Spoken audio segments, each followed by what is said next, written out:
अऊज़ु बिल्लाहि मिनश्शैतानिर्रजीम बिस्मिल्लाहिर्रहमानिर्रहीम अल्लाहुम्मा सल्लि अला सय्यिदिना मौलाना मुहम्मदिन व बारिक वसल्लम सलातो वस्सलामु अलैका या रसूलल्लाह सल्लल्लाहु तआला अलैहि वसल्लम अल्लाहु रब्बु मुहम्मदिन सल्लल्लाहु अलैहि वसल्लम नहनु बाद मुहम्मदिन सल्लल्लाहु अलैहि वसल्लम अल्लाहु रब्बु मुहम्मदिन सल्लल्लाहु अलैहि वसल्लम नहनु बाद मुहम्मदिन सल्लल्लाहु अलैहि वसल्लम सलातो वस्सलामु अलैका या रसूलल्लाह सल्लल्लाहु तआला अलैहि वसल्लम। जैसे कि हम तमाम जान रहे थे कि भाई गुस्ल क्या है, गुस्ल की हदीसें क्या हैं, गुस्ल के मसाइल क्या हैं। भाई कौन सी ऐसी तीन चीज़ें हैं जो गुस्ल में क्या है फ़र्ज है। तो हम लोगों ने कल जाना था कि भाई तीन जुज़ कह लें चाहे तीन चीज़ें कह लें कि जो क्या है गुस्ल में फ़र्ज है। जिसने पहली वीडियोस नहीं देखी हैं या फिर आप लोगों ने जो रिकॉर्डिंग नहीं सुनी तो ज़रूर सुन लीजिए, मैंने कल बताया था। आज हम लोग उसके आगे बढ़ेंगे कि भाई मसले से शुरू करते हैं। तो आगे क्या बयान करा जा रहा है कि बाल में गुरु पड़ जाए तो गुरु खोलकर उस पर पानी बहाना जरूरी नहीं। यानी कि एक दो बाल चिपक जाते हैं ना, एक गांठ जैसी पड़ जाती है या कुछ ऐसा हो जाता है, तो जैसे चिपक जाते हैं तो अगर ऐसे इस तरह से हो जाए तो क्या है उसको खोल कर पानी बहाना जरूरी नहीं है, क्योंकि वो एक ऐसी चीज है कि उसमें पानी चला जाएगा। ठीक है। कोई जख्म पर, अब एक बहुत अहम मसला बयान कर रही हूँ, बहुत ज्यादा गौर से सुनिएगा। ठीक है कि कोई भी जख्म पर, कोई भी ऐसे जख्म पर कोई भी कुछ भी बंधा हुआ है, पट्टी वगैरह जो है बंधी हुई हो, कि उसके खोलने में जरर या हर्ज हो, यानी कि तकलीफ हो या फिर कोई परेशानी हो या फिर जगह, जिस जगह पे तकलीफ है वहां पे जो मर्द है वो बढ़ जाएगा या कुछ इस तरह से हो, तो क्या करना है वहां पे मसा काफी होगा। यानी कि उस जगह पे क्या करना है, हमें पट्टी, हम चाहे अगर जैसे हमने पट्टी हटाई तो क्या है कि वहां पे जख्म है या चीज है। अब ऐसा है कि भाई डॉक्टर ने भी कहा है कि हमें पानी नहीं जाना चाहिए, या फिर हमें भी मालूम है हम पानी डालेंगे तो तकलीफ बढ़ जाएगी, अब क्या करें भाई, गुस्ल करना है तो अब क्या करना चाहिए, ऐसा क्या करें हम। तो वही बताया जा रहा है कि अगर ऐसा हो तो क्या करना है, उस जगह पे मसा करना क्या है काफी है, मसा करना क्या है काफी है।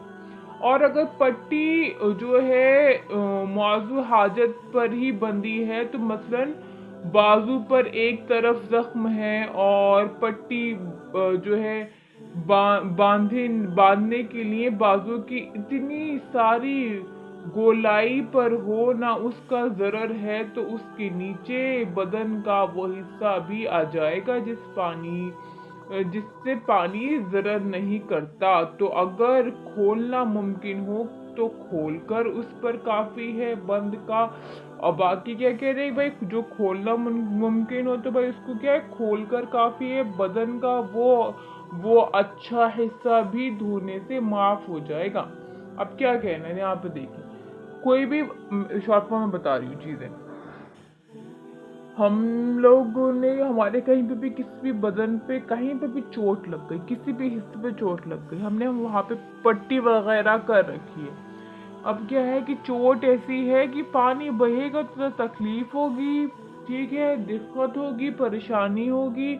तो अब क्या करें, तो उस पे यह है कि अगर उस वक्त में इतना सुकून है आपने कितना कि भाई आप पट्टी खोल सकती भाई, और तो पट्टी खोल के ना अपना गीला हाथ बस उस जख्म पे फिरा लें, बस वहां पे मसाज कर लें। ठीक है।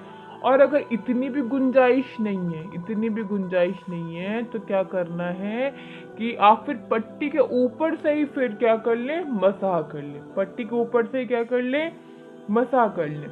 अब क्या है कि भाई पट्टी के जहाँ पे पट्टी बंदी है ना, तो जहाँ पे चोट लगी है, लेकिन चोट से थोड़ा सा आगे का भी हिस्सा पट्टी में जब बांधते हैं ना तो चला जाता है। तो क्या है कि अगर मुमकिन हो तो उसके नीचे का हमें क्या करना है, धो लेना है, क्योंकि वहां पे तो अच्छा खासा बदन है ना, वहां पे तो तकलीफ नहीं है। लेकिन अगर जैसे जो दर्द है, जो चोट लगी उसके वजह से आगे की तरफ थोड़ा थोड़ा दुख रहा है, पट्टी नहीं खोल सकते, खोलेंगे तो आगे वाली की तरफ भी जो है दिक्कत होगी, परेशानी होगी, हम पट्टी को लूज नहीं कर सकते, अपनी उसके अंदर उंगली नहीं डाल सकते हैं, ठीक है, वरना तकलीफ बढ़ जाएगी, खून बढ़ जाएगा। तो क्या करना है फिर, उतना हिस्सा भी क्या है, माफ है। हाँ, आगे देखिए क्या मसला बता रहे हैं कि भाई जैसे जुकाम वगैरह होता है, ठीक है, जुकाम हो गया या कोई भी ऐसा चीज हो गई जिससे क्या है आशू वगैरह ये भी बीमारी होती है। अब तो अगर ऐसा कुछ हुआ, हमें हुआ, ठीक है, ऐसा कुछ हुआ हमें हुआ, तो अब क्या कह रहे हैं कि अगर ऐसा कुछ हुआ है और ये गुमान जो है सही हो कि सर से अगर नहा लेंगे तो क्या होगा, जो मर्ज है, जो तकलीफ है, जो दिक्कत है वो बढ़ जाएगी, उसमें ज्यादती हो जाएगी। मान लीजिए मुझे क्या है ना, जुकाम से बड़ी परेशानी है, मुझे जुकाम बहुत रहता है, ठीक है, मैं नहा के आती हूँ तो मैं छींकने लगती हूँ, कम से कम एक एक बार मैं 10-10 बार छींकती हूँ, 15-15 दफा छींकती हूँ, इस तरह से हो जाता है। तो क्या कह रहे हैं कि अगर ऐसी ही कोई हालत हो, ऐसा ही कुछ दिक्कत फंस जाए कि भाई किसी को ऐसी मर्ज है कि भाई नहाएगा तो उसे मालूम है कि इस बीमारी में ज्यादती हो, कि इस बीमारी, ये जो बीमारी है ना ये बढ़ जाएगी, तो उसमें क्या करेगा वो, तो वो कह रहे हैं इसमें क्या होगा कि जो गर्दन है ना, तो वो क्या करे ना, उसमें गर्दन से पानी बहा ले, क्या करे, गर्दन से पानी बहा ले, मुंह की कुल्ली को अंजाम देते कि भाई जो है पानी वगैरह डाल ले, अपने मुंह के अंदर साफ कर ले, ठीक है, कुल्ली उस तरह से ही करनी जिस तरह से मैंने बताया था। तो बोल रहे हैं कि ज्यादती या और अमराज पैदा हो जाएंगे तो कुल्ली हो जाने के बाद नाक में पानी डाले और गर्दन से नहा ले और सर के हर जर्रे पर भिगा दे, यानी कि भीगा हाथ जो है वो रख ले, खूब अच्छे से भीगा भीगा हाथ जो है फेर ले, तो गुस्ल हो जाएगा, ठीक है, गुस्ल हो जाएगा। बाद जो है ना सेहत क्या करे, सर सर जो है धो डाले और बाकी गुस्ले के जो है बाकी जो और गुस्ले की जो चीजें होती है उसकी हाजत नहीं है।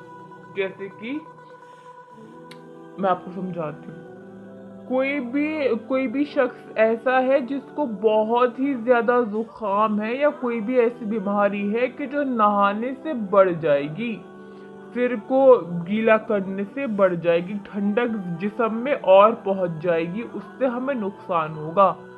तो उस सिचुएशन में वो क्या करेगा, वो ये करेगा कि कुल्ली पहले पूरी मुंह की अच्छी तरह से अंजाम देगा, हर जगह, दांतों के पीछे, मसूड़ों के पीछे, दांतों की सतहों में, हर जगह पानी पहुंचना चाहिए, इस तरह से उसको कुल्ली करनी है। फिर नाक में वो पानी चढ़ाएगा, नाक में पानी डालने के बाद नाक को खूब अच्छे से साफ करे, फिर गर्दन से वो क्या करे, पानी को डाल ले, गर्दन से पानी बहा ले, उसके बाद जो सिर है ना, सिर पर गीला हाथ हर जगह फेर ले, सिर के बालों में गीला हाथ अच्छी तरह हर जगह फेर ले, तो उसका गुस्ल हो जाएगा। जब उसकी सेहत सही हो जाए, जब उसे आराम हो जाए, तो वो क्या करे, वापिस से सिर को धो डाले, बाकी जो और चीजें हैं बॉडी की उसको धोने की हाजत नहीं है, उसको धोने की जरूरत नहीं है।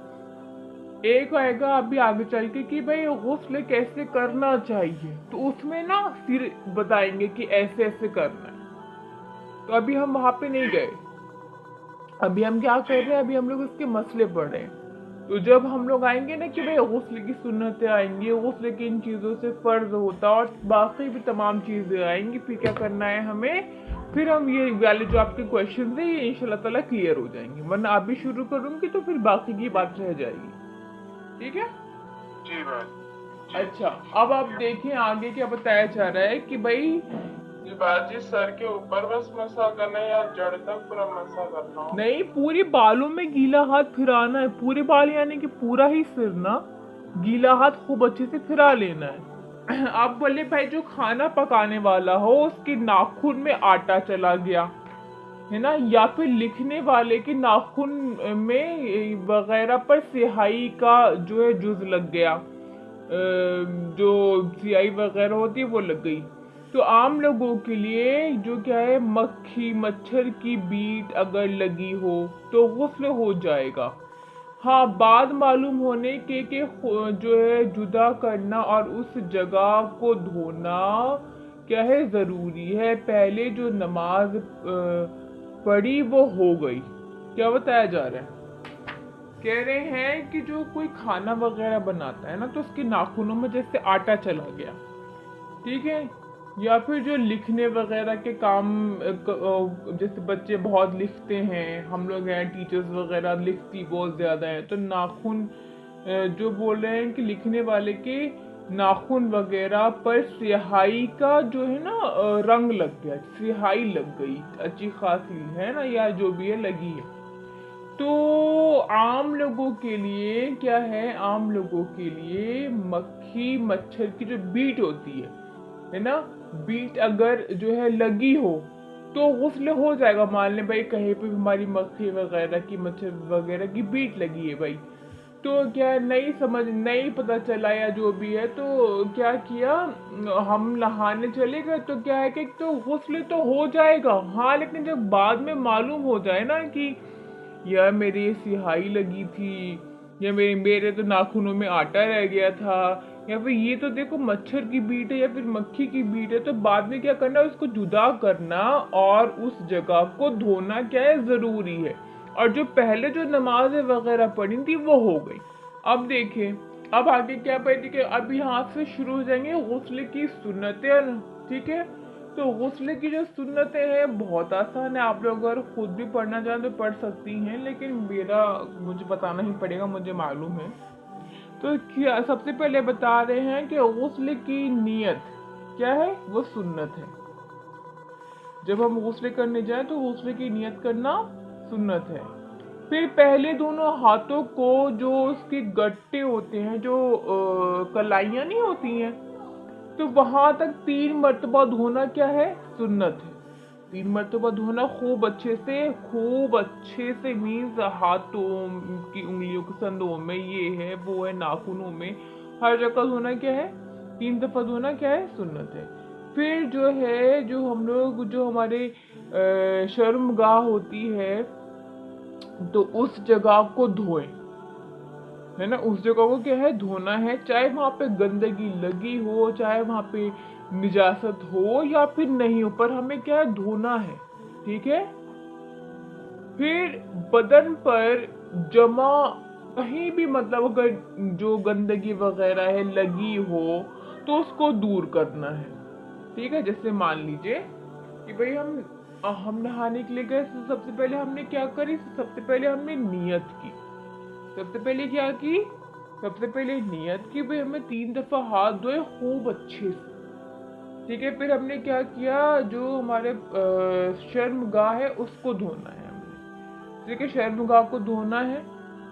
फिर उसके बाद जो भी हमारे बॉडी पर कहीं पर भी कोई भी गंदगी लगी हो या नहीं पे भी लगी हो, लेकिन क्या करना है, हमें गीला हाथ खूब अच्छे से लेके बार बार जो है ना अपनी पूरी बॉडी पे ऐसे तेल की तरह जो है ना पानी ऐसे से कर लीजिए, एक बार जो गंदगी वगैरह लगी है तो वो हट जाए, ठीक है। फिर नमाज के जैसा क्या करना है, हमें वजू करना है। नमाज के जैसा जैसे हम लोग वजू करते हैं, जैसे नमाज के लिए जब जाते हैं तो वजू करते, वैसे हमें क्या करना है, वजू करना है। फिर जो पाँव है ना वो नहीं धोने, जब हम लोग वजू करेंगे जो पैर होंगे वो नहीं धो, सिर्फ पैर को छोड़ दें, तो मगर जो पाँव है वो नहीं धोना है। लेकिन अगर ऊंची जगह पर हम बैठे हैं, हमारे पैर भी ऊंची जगह पर ही रखे हैं, पत्थर वगैरह पे नहा रहे हैं तो पैर भी वहीं पर रख लिए, तो पाँव भी धोना जरूरी है। तो क्या करना है, हमें पाँव भी धोना जरूरी है। फिर बदन पर तेल की तरह हमें खूब अच्छे से पानी को चुपेड़ना है, ठीक है, खूब मलना है। और सबसे ज्यादा ये तब मलना है जब भाई जैसे सर्दियों का मौसम होता है तो खुश्क बहुत ज्यादा खुश्क जो है खाल हो रही होती है, तो पानी उस पर अच्छे से जो है ना जमता नहीं है, ऐसा लगता है कि पानी बह गया लेकिन स्किन गीली नहीं होती। तो क्या करना है, हमें खूब अच्छे से तेल की तरह पानी को चुपोड़ लेना है, स्पेशली जब जब क्या हो, सर्दियां हो। फिर क्या करना है, फिर 3 मरतबा दाहिने मूंढे पर, यानी कि जो हमारा शोल्डर होता है, जो दायां शोल्डर होता है, उस पर हमें क्या करना है, 3 दफा पानी डालना है। फिर बाएं वाले पे 3 दफा पानी डालना है। फिर पूरे सिर से और तमाम बदन पर 3 बार क्या करना है, पानी बहाना है। ठीक है।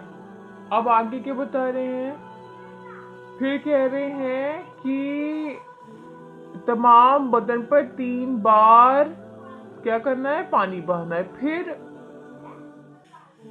जाए गुस्ल से अलग हो जाए, यानी कि अगर वजू क्या करना है, जैसे हमने पहले वजू किया था तो पहले वाले वजू में अगर हमने पाँव नहीं धोए थे तो क्या करना है, अब पाँव को हमें धो लेना है। और नहाने में काबा रुख ना हो, नहीं बैठना है। और तमाम बदन पर हाथ फेरें और मले, और ऐसी जगह नहाए कि कोई ना देखे। और अगर ये ना हो सके तो नाव से घुटने तक के जो हिस्सा होता है उसको क्या करें, उसको जो जो सत्र, तो उसको क्या करें, छुपा लें, मतलब कुछ चीज जैसे तहबंद वगैरह बांध लें। और इतना भी मुमकिन ना हो तो तयम्मुम करके, मगर ये एहतिमाल बहुत बईद है, और कहीं इस जैसे जिस तरह से बताया जा रहा है इस तरह से कभी कोई सिचुएशन नहीं आती है।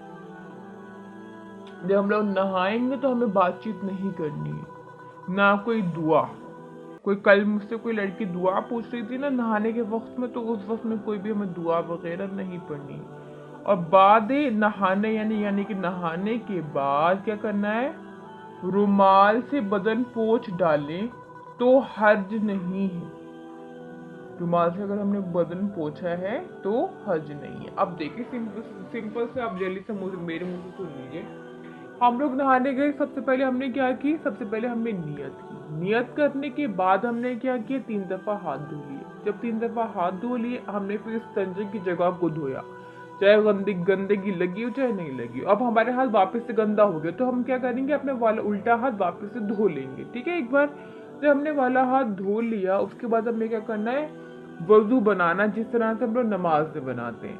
तो उसके बाद आपकी मर्जी है, अगर आप पैर धोना चाहें या फिर नहीं धोना चाहें। अगर आपने पैर को जमीन पर रखा है तो मत धोइए, क्योंकि वो ऑलरेडी इस पे पानी गिर ही रहा है। और अगर आपने पैर कहीं कहीं ऊंची जगह पे रखा हुआ है तो क्या करना है, उसको धो लीजिए एक बार। जब वजू बना लिया, वजू बना लेने के बाद, अच्छा बीच में एक चीज और भूल गई हूँ मैं, कि जब आप इस्तिंजा करेंगी, जब इस्तिंजे वाली जगह को साफ करेंगी, तो ये भी देखना है कि कहीं पूरे बदन पर कहीं गंदगी लगी तो नहीं है। चाहे लगी हो चाहे नहीं लगी, फिर भी हमें क्या करना है, एक एक एहतियात के तौर पर अपने बदन पर गंदगी को हटा देना है। मतलब गीला गीला हाथ फेर लें, कहीं लगी ना हो। ठीक है। उसके बाद हमने क्या किया, उसके बाद हमने जो है ना वजू बना लिया। वजू बना लेने के बाद पैरों का मामला मैंने बता दिया कि अभी मैंने इससे पहले ही बोला है। तो जब वजू बन गया, वजू बनाने के बाद फिर हमें क्या करना है, अपने पहले सीधे वाले कंधे पे 3 दफा पानी डालना है, फिर उल्टे कंधे पे 3 दफा पानी डालना है, फिर सर से पानी डालना है।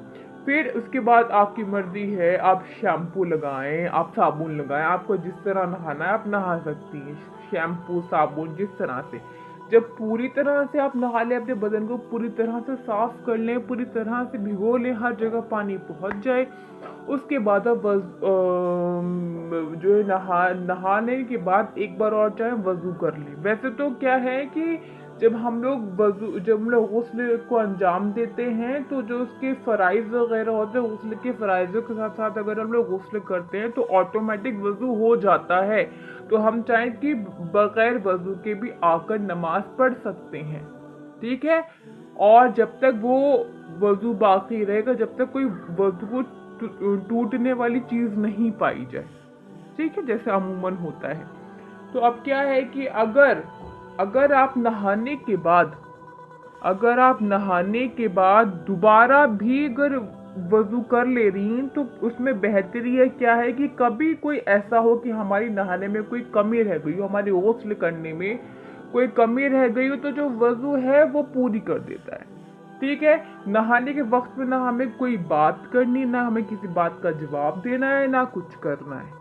कोई दुआ भी हमें नहीं पढ़नी। जब आप नहा लें तो पानी को आप तौलिया वगैरह से, रुमाल वगैरह से पोंछ सकती हैं।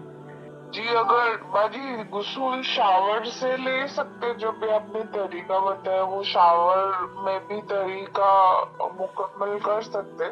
शावर में तरीका आप किस तरह मुकम्मल करेंगी? वो शावर तो बस चलने लगता है, फिर कैसे करेंगी बताएं? बाजी अगर मतलब शावर का जो पानी है हम लोग अगर बंद करके फिर हाथ धोए फिर मतलब अगर वापस देखिए, से अगर हैंड शावर गन्ने है, में पानी डाल। अगर हैंड शावर है तो अलग मसला है, एक होता है बस शावर। ठीक है, अगर आप उससे कंफर्टेबल होकर वैसा ही गुस्ल कर पा रही हैं जो पाकी का गुस्ल होता है, जिसमें सारे फराइज हर एक चीज अदा होती है, तो आप कर लें। तो यहाँ तक चीजें हो गई हैं भाई। तो यहाँ पे आप लोगों को इतना अच्छे से पढ़कर समझ कर आना, इंशाल्लाह ताला इसके आगे हम लोग कल की क्लास में करेंगे। दुआ में याद रखिएगा। अस्सलाम वालेकुम वरहमतुल्लाहि वबरकातुहू।